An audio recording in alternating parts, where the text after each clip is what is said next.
Hey everyone, it's Brian Kaz here, joined by my friend and business partner, Sean Casey. We have another Wednesday marketing webinar for you.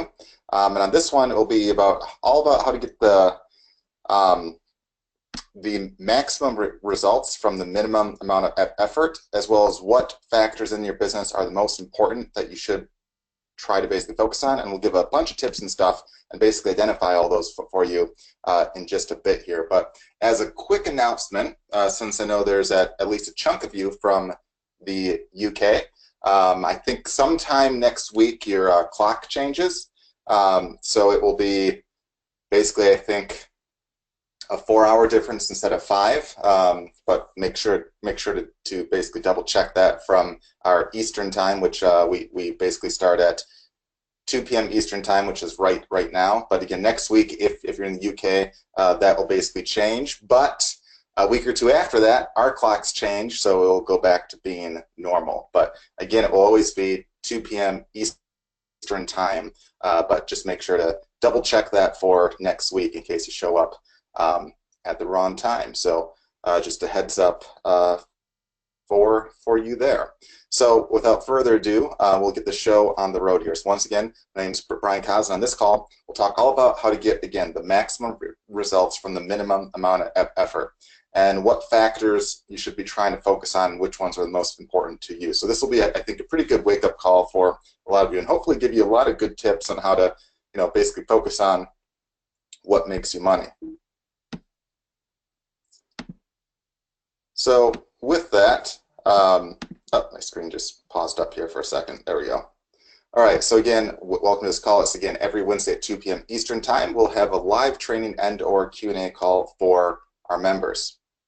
If you're here or you're registered for this series, you'll get a reminder each week so you don't forget. But if you can't make one, we'll have the recordings in the members area within a day of any of the calls under the training tab on the left side navigation bar. So you click on training, then you click on the Wednesday calls, and you'll see the list right there with the most recent ones at the very top. Usually we have this up within about a day's time, so by either tonight or tomorrow morning, you should see the recording of this up there as well. And as always, if you want a chance to win $100 today, you can join the free Facebook group right now at getwebfire.com/FB group. And towards the end of this call, we'll tell you how you can have a chance to win $100. Now let's move on to our training for this week on how to get the maximum results from the minimum effort. So a lot of business owners or people looking to start a business tend to focus on the wrong stuff and waste usually like 90% of their time or more on issues that tend not to really be all that important. So in this call, we're going to focus on where your primary attention should be, how not to fall into the trap of overthinking and overworking, as well as how to prosper as a business. So the overview for this call will first talk about the 4 business traps, what they are, how to avoid them, and some tips for each one there. Then we'll talk about the 3 things to focus on first and how to do it.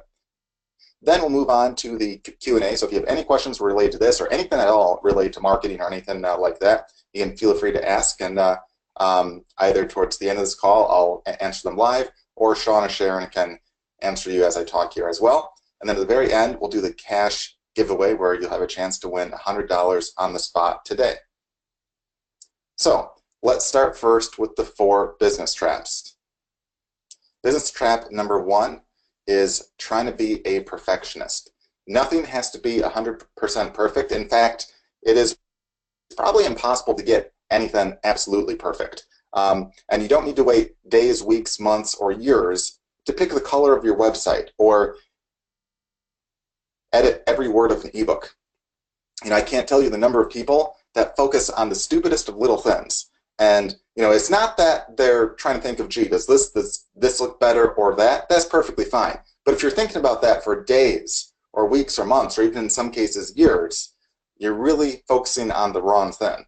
It's far better to launch a product that isn't perfect than to either never launch one or launch one well after it's too late. And again, I can't tell you the number of people I've seen that will have like a book be professionally edited. They'll go through it over and over and over and over again. They'll spend a fortune on it. It's like they're wasting tons of time, tons of money, just get it out there.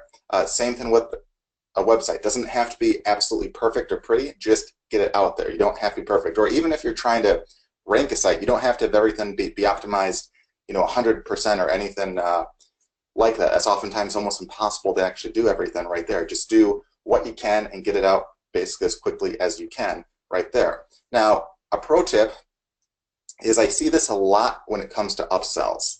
People wait because they don't think they have a perfect upsell, so they never make one. And just by having something or anything at all, you can make additional money. So don't think, okay, like you might have like a basic product or a basic offer out there, but you think, well, gee, I don't have anything extra to sell, or I'm not happy that with this upsell idea. You overthink it. You try to have a complicated offer, or you try to have one that takes a ton of time, rather than just getting something out there in the meantime. Because if you have something out there, you have a chance of making additional sales, and that's a super easy thing. Where anyone on this call, if you think for like an hour or less, you can probably have an upsell of some kind made and put out there in that time easily. Now later, if you want to spend days or weeks or months creating, another product or anything, on top of that, great, go for it. But don't wait to have some kind of offer out there. So anything at all is better than nothing. Business trap number 2, thinking you're smart, so therefore you're capable of doing it all. This is another big one here. No one is an expert at everything. Even the top business experts out there are incompetent at some aspects of a business. And that's why they have to recognize that and outsource what they don't want to waste time on. I mean, if you name, the top business guys in the world, I guarantee you they aren't capable of doing everything within their business. I guarantee you there's a lot of stuff that they're probably clueless on. And that's why you shouldn't focus on every little aspect of your business, especially the stuff that you're not good at. And a few examples of this, and I don't mean to call out any particular people or anything like that. And quite frankly, both of these examples, I've had multiple people have the exact same issue. So one was that there was this is probably a couple years back or so, we had an event, and there was a lady who said that she spent months trying to install some WordPress plugin that she found online.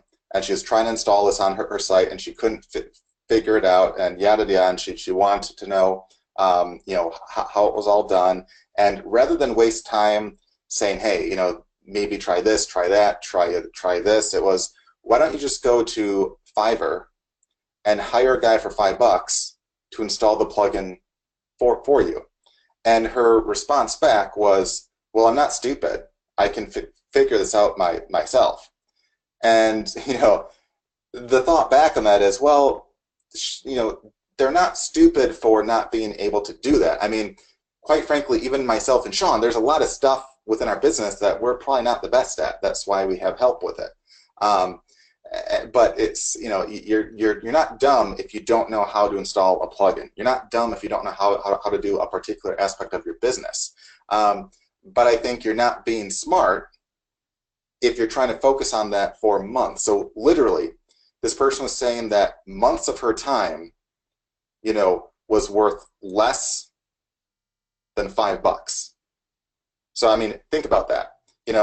Would you want to trade $5 for at least a couple months of your time saved? Would you rather trade $5 for maybe 10 hours of your time saved? What about 5 hours, 2 hours, an hour?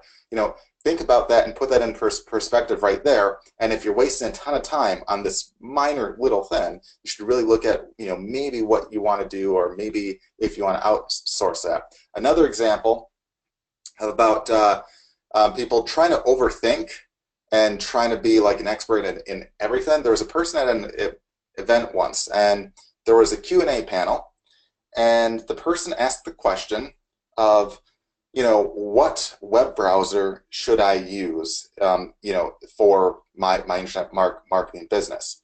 And then they clarified by saying, I saw that, Brian used this browser, but this Matt guy used that, and this Tim guy used this, and so he's like, I heard that this was the best one right here, but I see this guy didn't use that. So I've been wondering which one I should use to start with because I want to make sure I'm using the best one. And if you sit back and think about that, if you're stuck up on what browser you should use, and that's the first thing that you get stuck on, okay, you're doomed to fail. Because in businesses, there's a million times more things that you can get stuck on, or stuff that can take time. Thinking of what browser to use is the least of your worries, and quite frankly, it doesn't really make much of a damn difference. Just pick one. Even if it's not the ideal one, who cares? It can get you online, and that's that. Same thing when it comes to like, what blog software should you use, or what site software, or whatever. Don't overthink that stuff. Just pick one. If it takes you more than 5 minutes to make a decision on stuff like that, you're thinking too much. If you want to spend a couple minutes and think about it, do a quick search or anything, great. But don't spend more time than that, because it's such a stupid little thing that you're holding the rest of of your business back from going forward. So again, try not to fall down that path. Now, a pro tip I have, and I want you all to write this down too. So right now, write in the chat, think of what makes you the most money that you enjoy.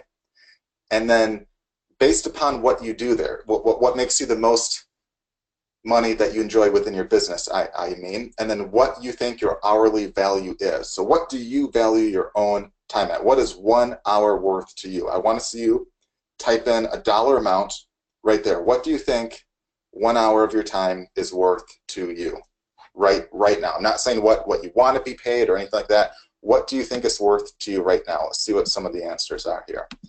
All right. I see $100. I see $300. I see 1,000. I see 25. I see someone saying that they think their value is worth 20 grand an hour. That's a lot of money for an hour, but okay. 150 an hour, 60 an hour, 50, a couple more 50s. 206. Okay, great. So it looks like there's a big range from basically 25 up to 20,000. So now that you wrote that down, I want you to think about this. Anything that you can outsource for significantly less than that, you should then. And that includes whether it be a task in business or some kind of housework example. Now, again, I want to make sure that the number that you wrote down is, again, not what you want to be paid. I mean, you might want to be paid $1 billion an hour, okay? But I want you to, again, have the number that you think your time is worth. That hey, if I spent 1 hour doing this or that, I know that I could turn this into X amount of dollars, or I know that this would be worth at least this much to me if I focus on exactly what I'm best at or exactly what I enjoy most with the business. So anything less than that, especially if it's significantly less, you should really consider trying to outsource that. So if it takes you 3 hours to install a plugin and you think you're worth $50 an hour, and you can outsource that for $5 to save 3 hours of your time, do it. Don't waste the 3 hours, because you're basically trading $5 for $150. Pretty good deal, right? Now, that also includes like housework and stuff too. Like if you have a project and it takes, let's say, a day of your time, and you could easily outsource that for, let's say, $200, and you think that your value for that day's worth of work, you think that you could get 500 or 1,000 or several thousand back off of that right there, then outsource that housework of yours. That's exactly why, if you look at Sean and myself, there's a lot of stuff that we outsource, even with like random chores around the house and stuff. Like I have a weekly maid that, does not only the cleaning, does stuff like, laundry and dishes and all that too. I have a lawn care service, as does Sean. And it's not that we're incapable of doing that stuff. I'm perfectly able to. It's the fact that I know my time is better spent on other stuff that I can make a lot more on than that right there. So again, keep that in mind right there, and I think that can make a major difference when you really think about that. All right, now pro tip, or not pro tip, business trap number 3 here is thinking, planning, building, and working way too far ahead. I see this a lot of times too. It's great to have a basic plan of action and a bigger game picture. So I'm not saying don't plan at all. I'm not saying jump into it with no idea of what you're doing. It's good to have some kind of a game plan and some kind of a bigger picture, but it's a bad idea to focus all your time on building out that idea before there's any indication that it will be profitable to you. I see a lot of guys that focus, on stuff like building out an entire funnel where they don't just plan it. Like planning it is just fine. It doesn't take a ton of time, but they actually build out the entire thing. Like they'll build out the front end, they'll build out like 2 or 3 upsells, they'll build out the back end, they'll build out tons and tons of content before they even know if it works, before they even know if the front end will make a sale, before they even know if there's a market for the front end product at all. Or another example I see a lot too are like people worried about legal contracts and stuff before they land their first sale. So that there's guys that will spend days, weeks, or months trying to worry about, or in some cases even thousands of dollars they'll spend on trying to get like all these legal contracts made and all this other crap before they have even made a single sale on anything. And if you're worried about all that stuff way down the line and trying to pay for all that ahead of time and spend all that time doing all that before you prove that the concept even works, you're far more likely to not only fail but waste a ton of time and then get depressed and be far less likely to move on to the next project or try anything else, because you think, well, gee, that wasted a ton of time and I didn't make anything off that. This sucks. I don't want to go through that again. Whereas if you kind of jumpstart the entire thing, test to see if it works, worst case out there is you waste a little time and you've shown that either you have a market or you don't. Now, if you spend a little time and find that you have a market, then you can spend a lot more time expanding upon that, and you have much more of a chance of actually winning there.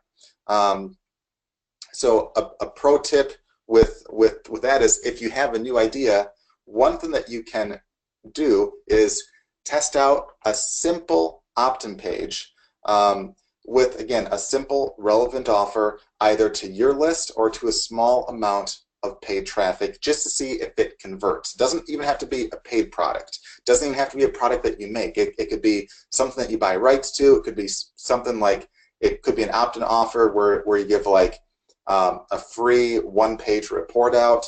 Again, doesn't have to take a ton of time at all. Give out any offer at all just to see if there's an interest. So if you have a new idea and you want to see, hey, are people interested in this? You can create like a Facebook ad, put like maybe 10 bucks a day at it for a few days, and say, hey, will this get any leads, and what will the price of those leads be? If you spend 30 bucks and get like no leads, that tells you there's maybe not much of an interest, unless your targeting's like way off. But even with horrible targeting, you should get some kind of traction there. Whereas if you see, man, I'm getting leads at like a quarter or 50 cents or $1, depending upon the niche that you're in, you might say, hey, there's definitely some interest here. There's definitely leads that are signing up. There's definitely people that have an interest in this. There's some hope there. And then at that point in time, you can move on and maybe create like, a front-end paid offer or small upsell offer that's paid, and just kind of slowly basically test, see if that works, and then move on from there. So, you might think you have an awesome idea, but test to see if it works first. Or if you have a mailing list, that's even easier, because then again, you can just mail your list for free and see if there's any traction there. And you don't even have to sell. If you want to give out like a free report or anything like that, you can have an opt-in page even to your own list, just to see if people take the time to opt in, just to see what the actual interest of that might be right there. So that can save you a ton of time and get some pretty some pretty easy ways to test to see if it's worthwhile to expand upon that. Business trap number 4 is going for the immediate sale while neglecting the back-end potential. So lots of businesses focus only on the immediate sale while ignoring the back end. That's why a lot of businesses fail. Okay, you have to have a back end. And a lot of people have a misconception that businesses oftentimes make a huge profit from their first product or from the front end. And that oftentimes is not the case. Now, there are exceptions. There's plenty of exceptions. But the rule of thumb is, you want to have a bigger back end. You want to have upsells and stuff like that, because the more you can make off of that, the greater chance you have of succeeding and competing are.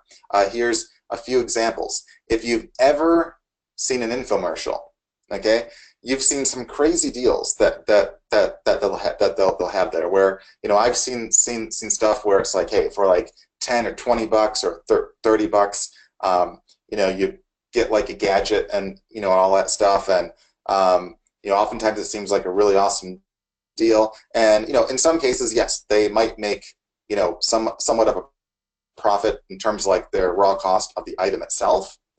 But when you factor in that they're paying for the production of the commercial, they're paying for the airtime, so which can be a lot of dough, at least to have like a decent time. They're paying tons and tons and tons of money, where if they make a few bucks a sale, they're not really making a profit when they factor in all those other costs there. They make their money on the back end. So if you call those places, they tend to try to sell you on other stuff, and then down the line they'll send you additional offers, and that's where they make the money. Another example is if you have an Xbox or a PlayStation. Those are relatively cheap compared to what it would what the actual components of it actually cost. Like I haven't checked in a while, because I actually bought I have an Xbox One that I bought a long time back, but you can get a basic like Xbox One, I think, for like including the game, it's like $250 or so now, which is very, very cheap compared to the components in it. PlayStation is the exact same way. They sell it for a relatively cheap price, where oftentimes they're actually losing money on it. So it costs them more to actually make them than what they're charging for. Now, you might say, well, that's a dumb business idea that costs you more than what you're selling at. Well, not necessarily, because what do you need after you have an Xbox or a PlayStation? You probably want to play games, right? And how much do you think it might cost to sell you a $50 game? Okay? It's like selling almost a digital product, okay? A lot of them are actually digital right now, where if you don't factor in the cost to make it, almost all that is pure profit. And they know they make a lot of money off of that, and they know that if you buy a lot of games over time, they make a lot more. So that's why they're willing to have a cheaper price, because they know, hey, if we sell more of these by having it at basically a cheaper price, we know that in the long run we'll make a lot more. Another example is with printers. Okay, you can go to Best Buy right now, or like any kind of computer store, and you can buy a cheap printer. I've seen some for like $39. I think even like I have like a fairly decent sized one that has like built-in scanner, fax, and all sorts of fancy stuff. That, I want to say it wasn't much. I want to say that was maybe like $99 or so. And that was like more of like the high-end ones that they had there, and most of them were like, even less than that, outside of like the big ones that are meant for like an office. Now, right there, do you think the cost to make a printer is a lot less than, let's say, $39 or even $99? It's really not. There's not really a lot of dough in that at all. The money is in what? The ink. The ink that they sell for like 30-some bucks a pop for this little tiny cartridge of ink is $30, and there's a ton of profit in that. In fact, ways back, I actually knew a guy that ran an ink business, and that they had huge margins of profit in that. In fact, he basically entered it as the cheap guy, and he had super huge margins.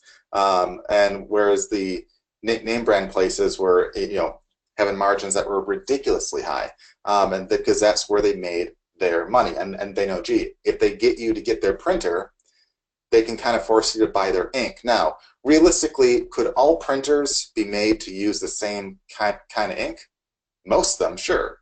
Do they? No, they all require, a certain kind of ink, a certain number to use. Because why? It forces you to buy through them. So even though the front end offer is really cheap, they make their money off of the back end. So I'm not saying you have to sell your front end at a loss or anything like that, but I'm saying you want to expand upon your back end and think what you can do right there. So you need to not only be eventually expanding your back end offers,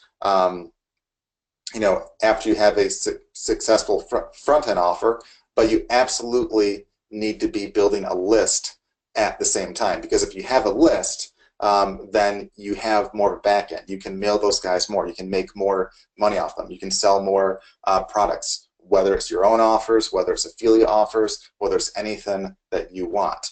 So not only do you want upsells, you want to also have back end offers and lists and stuff that you can monetize, days, weeks, months, or even years down the line as well. So a pro tip with this is, a great converting front end offer, even if it doesn't necessarily make much upfront, is often far better being paired with a mediocre upsell than a great upsell being paired with a crappy converting front end offer. So again, you really want to focus on getting an awesome front end offer on, whether it's just free leads, whether it's like a cheap product up front that gets like lots of buyers. I really like the lead model, as does Sean, where we like to get leads in fairly cheap, and then we know that we can basically monetize those later. Because once you have a front end offer that does great, you can always expand the back end, basically improve that. And oftentimes the winning businesses are those who can pay the most to obtain a customer. They are almost always the winners. So if you can have a larger back end, if you can make more off of your current buyers, oftentimes that means that you can spend either more time or more money to acquire those, and you can kind of beat out the competition that way. So definitely keep that in mind there. Now let's basically talk about the 3 things to focus on first and foremost. So we just basically covered the 4 traps that I oftentimes see a lot of guides do, and how to basically overcome those, and some pro tips with each one. So now let's move on to what we think the 3 things are that you should focus on first and foremost. So focus number 1, focus most of your time on sales. The most important thing for any business is to focus on how to more easily get sales.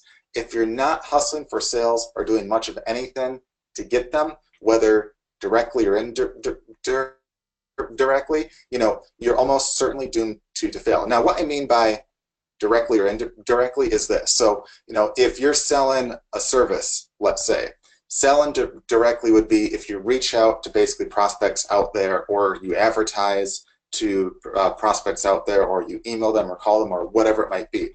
Some way you reach them and try to sell directly to them. Indirectly might be like if you try to do a deal with another business to sell your product or your service. That would be indirectly doing something to help your sales. So you're not selling the product directly, but you're finding sources or places that can more easily help sell lots of your products or services. So you want to focus on, again, either of those, but anything that helps with sales is good. The second that you don't have a focus on sales, most of the businesses like that tend to fail. And I've seen a lot of businesses, even huge ones. I've seen a lot of big businesses that have gotten like lots of funding. They have an awesome idea, but their focus isn't really on sales at all, and they tend to almost always lose.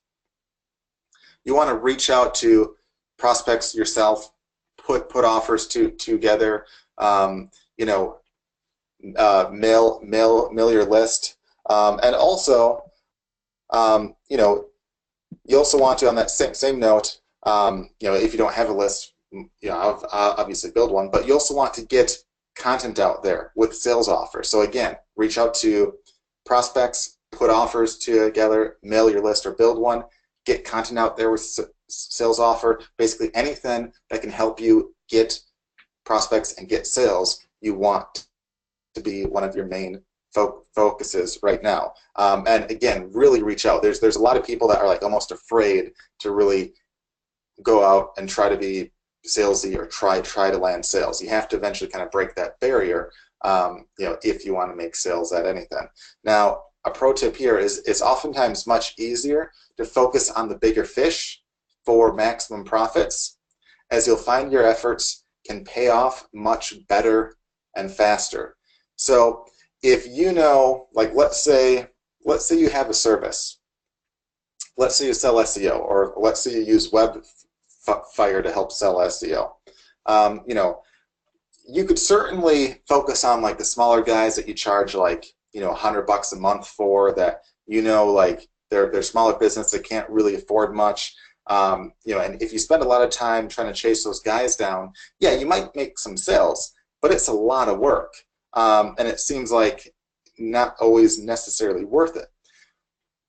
Whereas if you focus your time on the bigger fish, like guys who make, you know, 100 times more or 1,000 times more, where you could charge like $1,000 a month, and that to them might be considered cheap, as long as you give them the value that they're basically looking for. You know, you can have much easier time, you know, not only landing sales, but making it worth your time and your investment. Even if you're not basically doing sales yourself, again, if you focus on maybe making deals with other businesses to sell your service or do a white label of your service, focus on the larger ones that were just a single deal, might be worth thousands, tens of thousands, even hundreds of thousands of dollars if you land the deals like that. Whereas, hey, if you spend, let's say, a month and you land one of those deals, that's a huge payoff. Where if you spend a week and land like $100 a month deal, that's not really, you know, all that worthwhile. So again, try to focus on the bigger fish and focus on where your time and your efforts pay off the best. So again, definitely focus on that.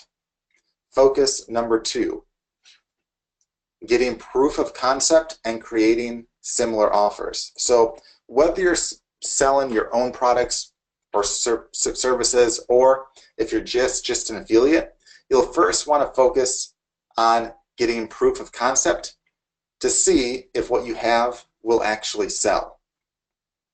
Then you'll want to focus on creating more offers, even if just affiliate offers. Like, you know, let's say you know, you see that, hey, when you wrote an affiliate review of this one product, it seemed to sell, or you seem to get, you know, a lot of traffic or clicks or sales or anything like that. Try to replicate that and find other comparable products that you can write reviews on and do the exact same thing, versus wasting your time on stuff that doesn't seem to get a lot of traffic or get a lot of sales to start with.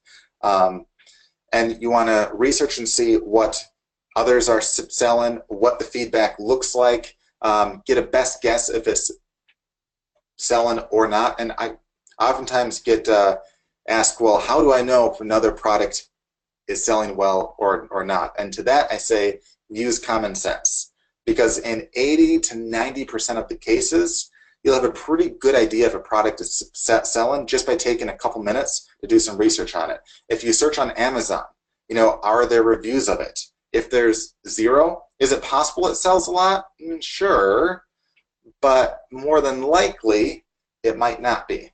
Whereas if there's like, you know, 50 reviews, or even 5 or 10, that gives you a rough idea of, you know, what's selling well, especially when you compare it to other products and stuff in the same niche or the same type.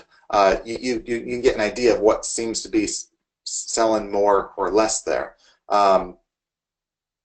Or even if you just search forums and stuff online, you know, what are people talking about? Are they talking about it? That might basically tell you that's more likely to be a top seller. If you're an affiliate, you can search ClickBank and stuff like that, and they actually rate them based upon how many other affiliates are selling it and stuff like that, and that can give you a general idea about how popular the product might be then. Or if they're advertising on Facebook or anything like that, again, you can easily check that, see what the comments are and all that right there. So a pro tip there is to check other ads, check their upsell paths or funnels, look at comments on the Facebook ads or posts to see what they're saying or how many there are, and test simple front-end offers yourself before diving into all the upsells. For instance, if using an ad on Facebook, and again, you can apply this concept anywhere. It doesn't have to be an ad on Facebook. It can be anywhere. This is just a simple tip right here. If you see an ad on Facebook that, let's say, has like 1,000 comments, that tells you what? This probably is a popular product, or it probably is a guy that's spending a lot of money on ads. And if he's spending a lot of dough on it, assuming that he's not a complete idiot, he's probably making some kind of a return on it. If there's a guy that has an ad that has like 1 or 2 comments, he might just be testing the waters, so you don't know if it's a winner or not yet. But if there's a guy that has 1,000 comments or 2,000, most likely he's spending a lot of money, and most likely it might be working. So it's something you might want to pay a little attention to. Maybe sign up if it's an opt-in. Maybe see what the upsells are. Get an idea of what he's selling, and then try to basically replicate what you think would be the easiest for you to start with. I'm not saying copy everything, word for word or anything like that, but you can get an idea of what is working and try to mimic that, as best as you can, or apply it to your offer, adapt it to your offer, and see what kind of front-end offer is working well. Like, you might say, hey, if there's 2,000 comments on this free offer he had, maybe that's something you'll want to look at. And in some of the niches that we're in, this is how we get a lot of ideas. Oftentimes we'll see other people advertising stuff, and then everyone basically in that field will basically catch on and test it. And the cycle basically rinses and repeats itself over and over and over again. But it's very important to, again, do your research and see what is selling well first, or create a basic offer yourself, like a simple opt-in page, like we said, and see if that works. See if that gets cheap leads, or see if the conversion's good. Get proof of concept before moving forward with that. And once you get proof of concept, only then create additional offers related to that right there. And over time, if you follow that rule right there, you're probably 10 times more likely to get a funnel that actually works and is well worth the money and time that you put into it. Focus number 3, and this is a big one too, build a list and other evergreen assets. If you're not building your list and other assets, and this can include stuff like Facebook groups and pages, YouTube channels, other social media, blogs, so on and so forth, you're just one bad month or 2 away from your business failing. So you might be trying to hustle, you might be doing great on sales, but if you have a bad month or 2 and you don't have any other assets, you're in a lot of cases oftentimes doomed.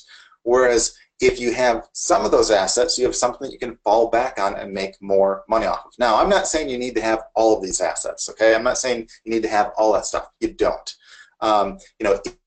If you just have even 1 or 2 of those, that's a good start. I would definitely try to shoot for at least a mailing list, and you don't have to be perfect at it. But again, I'd say a list should probably be the top priority among those assets. But having them will give you an easy way to print money on demand whenever it's needed, give you an easy way to test new offers, and so forth. For instance, if you find that you're having a bad week or a bad month, if you have a mailing list, hey, you could run a 3-day special discount offer where you're like, hey, for 3 days I'm offering half off of this product right here, and you can get a lot of sales on a 3-day discount deal. It's what we found is those tend to work really well, especially when you mail your list once on the first day, twice on the second day, where you'll find that you'll get some sales on the first day. You won't get much on the second day, but on the third day, we tend to mail them oftentimes three times, like once in the morning, once in the afternoon, and once like towards basically the very end, right when the deal is about to be done. What you'll find is, especially at the very end of the last day, you'll get a lot of sales. Sometimes even more sales then than the first and second day combined. Or I mean, not sometimes, more oftentimes than not, you get more sales in the second half of the last day than the first 2.5 days at the start there. And if you have a list, that can be a great way where you can drive basically traffic anytime that you want. Restaurants that are smart oftentimes do this too, where they might say, well, gee, we know that Tuesdays or Wednesdays are slow, so maybe let's have some kind of a special offer then. Maybe let's have like a 2-for-1 drink special, or maybe let's have some kind of discount or anything like that, because they know having clients in there is worth more than having none. And again, if you don't have that list, if you don't have that asset, you don't really have an easy way to print that money and get guys to take action, or even to test new offers you have, or sell additional things that you have, whether it's yours or stuff that you're just an affiliate for. So you'll want to look into how you can do this most effectively, whether that be paid ads, newsletter offers on guest blog posts, and so forth. And again, there's multiple ways you can go about this right here. And you also want to make sure, what can you do to have a killer lead grab offer? Because the better your lead grab offer is, the more likely that you'll build that list faster. And I've seen, as a pro tip here, I see a lot of guys mess up on this. So there's a lot of people that know they should build a list, but how they build it, they tend to mess up on. They tend to have like an opt-in offer that isn't really appealing at all, or it's very, very boring. So you want to have a short, catchy, precise, and valuable reason for someone signing up to your mailing list. As again, this is often missed among marketers. Now here's a few examples. If you have a weight loss product, you don't want to have an opt-in offer that says sign up to get my free weight loss report, or sign up to get my free weight loss newsletter. That's kind of boring, doesn't really give any specifics, isn't really catchy. Whereas instead, you could say, enter your email to get a free short report on 3 ways to lose 10 pounds in the next 2 weeks with minimal effort. That's much more catchy. It's a precise offer. It's an appealing offer. Gets guys to kind of, dip their toes in the water a bit to test, the waters with you, and give them something, of value to get them interested. Or, if you're selling, let's say you have, let's say an SEO service, you could say, hey, sign up, and we'll identify the top 3 things wrong with your site that you'll need to fix to get top rankings on Google, Yahoo, and Bing. Or if you're selling, let's say, I don't know, let's say,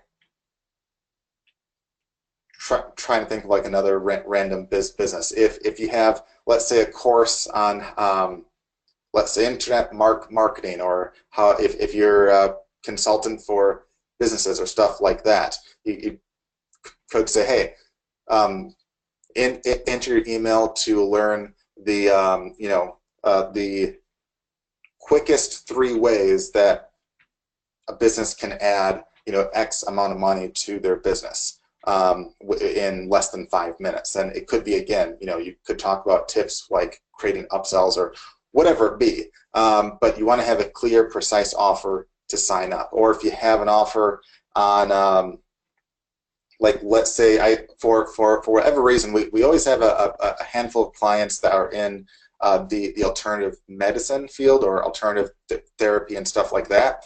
So an example in that would be like, let's say you're in alternative therapy for back pain. Let's say your offer could be, hey, into your email to see the top 2 reasons why people are in back pain, and the one simple thing that they can do to eliminate that in under X time without prescription meds or anything like that. It's a very appealing offer. It catches their interest where it's like, gee, I really want to find out what the answer to that is, so it's worth giving my email to find out what that would be right there. So, and again, you don't have to have it be like a very big elaborate report or video or anything like that. Oftentimes you don't want that because people don't want to spend hours upon hours upon hours reading your stuff. Oftentimes they'd rather just see like the short one-page report or the short newsletter where you give the tip, in the first email right there, or just say, you'll basically tell them what the 3 tips are or whatever right there. So if they get like immediate access to it right there and it's short and sweet, there's much more reason for them to basically sign up right then. So with that, guys, that's the end of the main training part right there, but we'll move on to the Q&A. But just as a reminder, we have two free tools that you can access at bizfire.com/survey. There's a survey to help give basically customer responses to your business there. And at the end of it, you'll see a free opt-in to some software to help you build out funnels and check out existing ones and stuff, all free right there. So make sure to go to that, bizfire.com/survey. And with that, we'll move on to the Q&A. So if you have any questions, you can feel free to type those in right now.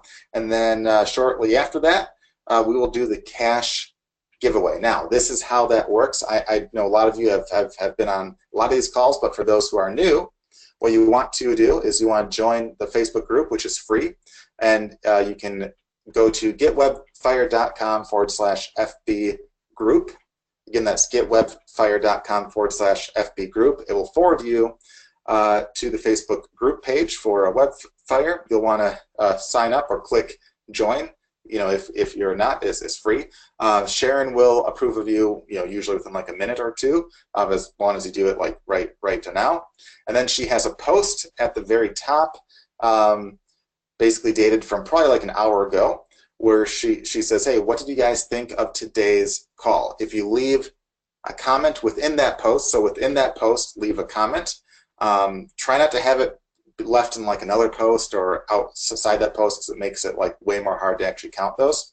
If you leave a comment there, in a few minutes, we'll pick a random winner. We'll actually do the drawing live in front of you at random. You'll see, and we'll PayPal the winner $100 on the spot. So make sure to go to getwebfire.com/FB group and leave a comment there.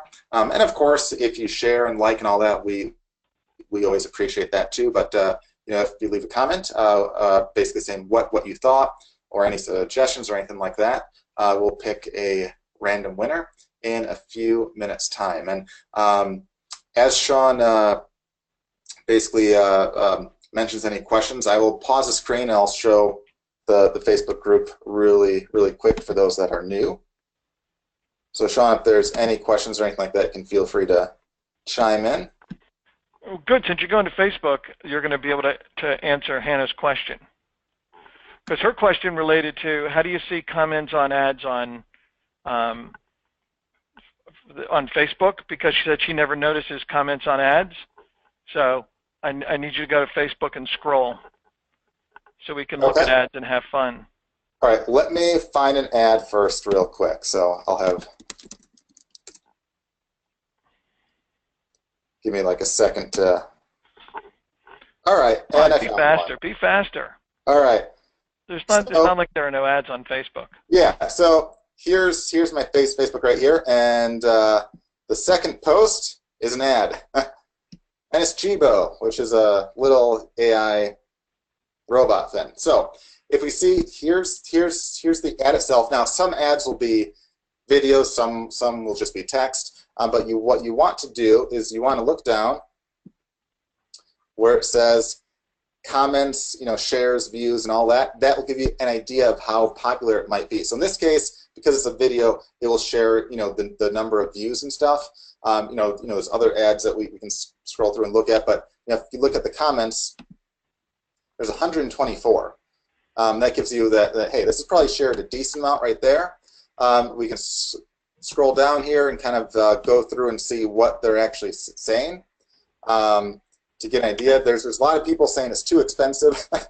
That's probably the #1 comment right there.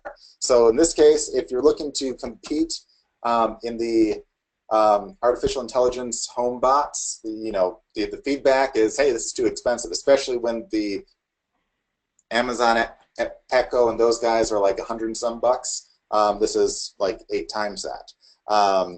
So you get some good feedback right there, but yeah, you can see what to sell and what's not. And if we scroll through more. And while you're scrolling, Brian, so how many of you guys know that you can look at these ads that all these ads have their own URLs, and you can look at them separately on their URLs and even archive and save the bookmark directly to them? Do you guys know that? Yep. So again, like all these, yeah. So Brian, see the comments? Go right click. Well, okay. On however you would open that in a new tab. Click on the because sorry, for me it's right click because I'm handicapped and I don't use an Apple. But so open that in a new tab. Well, if you just should just go to new tab if you click Learn More. I don't want to look at the result of it. I want to grab the URL of the actual advertisement. I mean, I know I can click on the ad. So click so you can open the comments in a new window or a new tab. Okay. One sec. I've actually done this. Just I forgot exactly what I clicked. Yeah, right here. I see it. So on a Mac, it's just Control click. Right, new tab. New tab. All right, now go to that tab. So if it works the same way it does for me. All right, so use this person. Okay, so that's the entire ad, guys. All right. So now you can see the ad, all the comments, and you can go back to the ad if you bookmark it. You can see it has its own long URL at the top. Okay. And now you can actually go back to this ad. You can see if it's continuing to get comments, continuing to get feedback, continuing to get shared, and almost guess whether or not they're still running it based upon the comments. Yeah. Okay? And there's look here and like you can see the amount of comments, the amount of views and shares. And shares basically gives you like an idea, if people like it or if it has a chance to go viral and stuff like that. I'm trying to find another paid ad if there's like a non-video type one. Here's one, 38 million views. That's obviously a lot of views and 34,000 comments for some kind of like a mattress type thing. But yeah, so that's how that would be done. And again, doesn't matter if it's like here's one that's a non-video ad right here. So for a video, it will tell you the amount of views. If it's not a video, you can basically base it upon the comments and the shares and stuff and get like a general idea. So yeah, I mean, this is great, awesome research right here. And then what you want to do as well, if you click the Learn More, you can go to the page itself and see, hey, what kind of like an opt-in offer do they have? So in this case, let's just click Learn More. And right here you see, they have a clear opt-in page. I don't think it's necessarily the best opt-in offer because it's not like incredibly specific, but it's not bad per se. But you see they clearly have an opt-in offer right here. And if you think that, hey, they might have a lot of comments or like a lot of views or likes or anything like that, you can kind of test them out. You can enter your email, see what the upsells are if they have any. Just kind of spy on them, and it's a cool way to get some useful info and stuff right there. Now, with that, as far as where you guys should be posting in the Webfire group right here, so Sharon has a post up here about an hour ago asking what you thought, and you should leave the comment within this post right here if you can. There's a handful that I saw left outside. And that's fine if so. I'll count those, but try to keep it in here because it's way easier to actually keep track of that and count when we do the giveaway.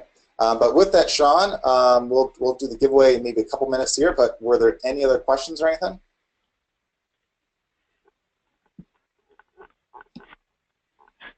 Hang on, sorry, I'm trying to read everybody's things. No, I think I got everybody else answered. So please just post once. Somebody was mentioning that there's people in here posting more than once. So, Hannah, yeah, those were all paid advertisements. Yes. Yep.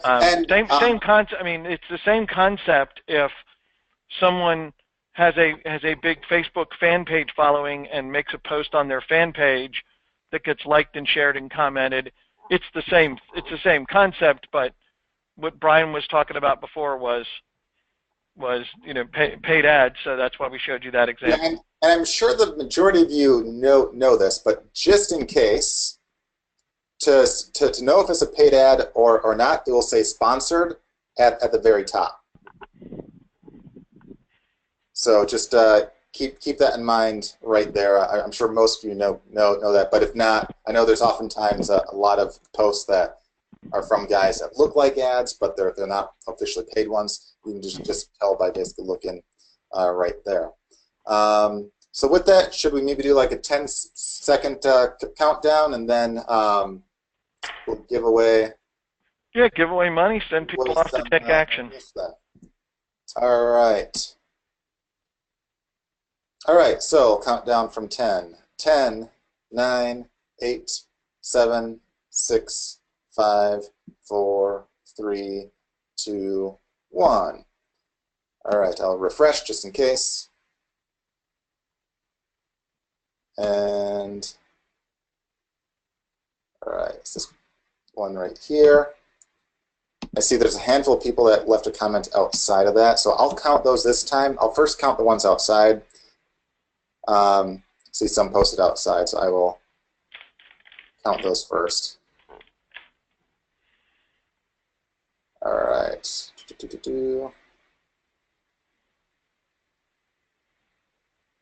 All right. So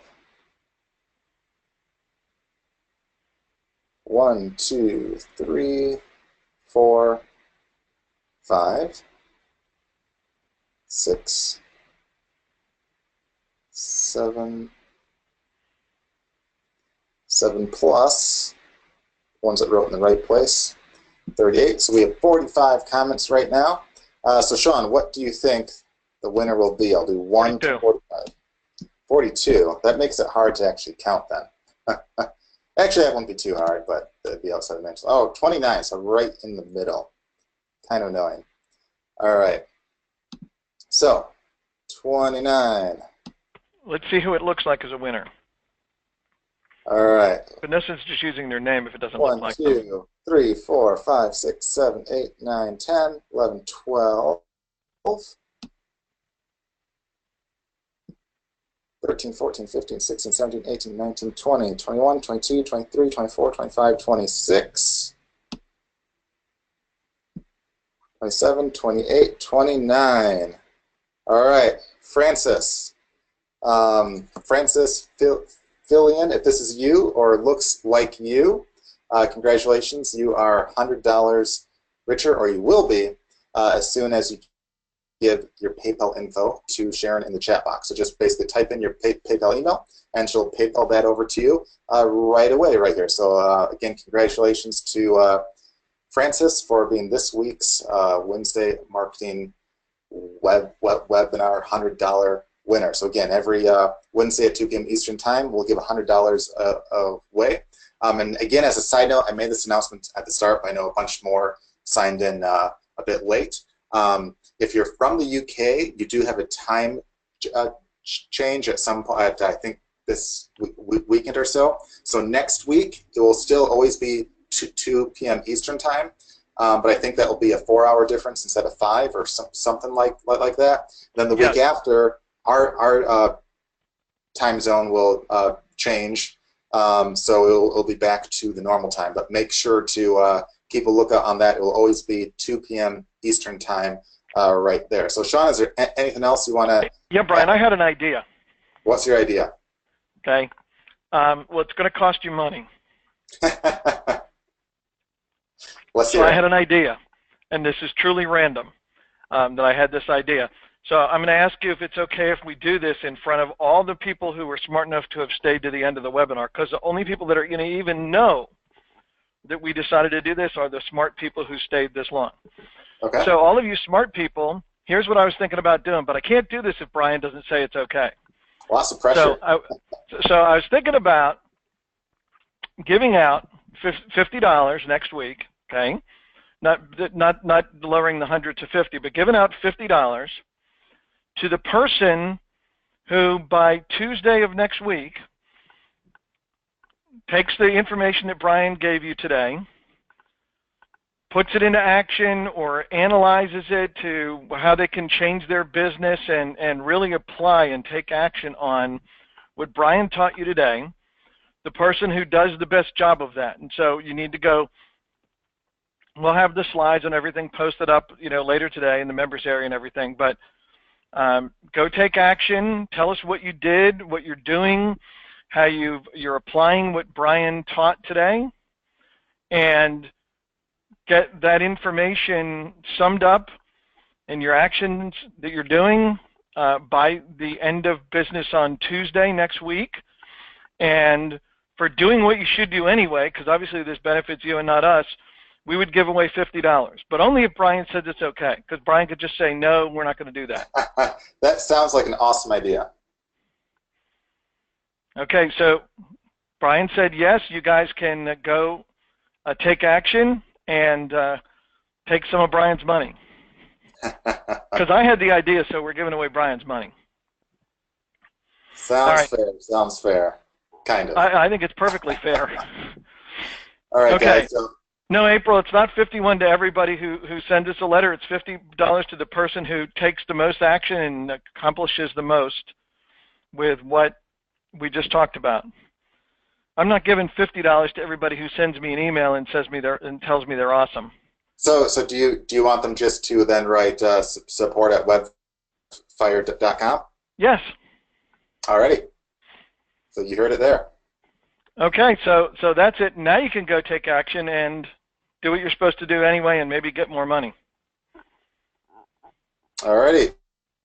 Cool. So guys, take action on that, and then by the end of Tuesday, write support at webfire.com, basically mentioning how you applied what you learned on this call and what happened or what was done, what was made, all that stuff right there.